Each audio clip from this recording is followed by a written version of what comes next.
புலம்பல் 3ஆம் அதிகாரம் 50ஆம் வசனம். என் கண் இடைவிடாமல் ஓய்வின்றி சொரிகிறது. புலம்பலிலே இந்த எரேமியா தீர்க்கதரிசியானவர் அவர் அழுது கொண்டிருக்கிறார். ஏனென்றால் இஸ்ரவேல் ஜனங்களுக்கு அவர் தீர்க்கதரிசனம் உரைத்த பொழுது அந்த ஜனங்கள் கீழ்ப்படியவில்லை. அவர் அழுது கொண்டே இருக்கிறார், புலம்பிக் கொண்டே இருக்கிறார்.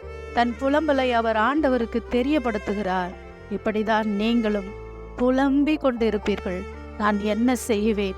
என் குடும்பத்தில் இப்படிப்பட்ட சூழ்நிலைகள் இருக்கிறதே, எனக்கு யார் உதவி செய்வா? இந்த சூழ்நிலையில் இருந்து என்னை யார் காப்பாற்றுவா?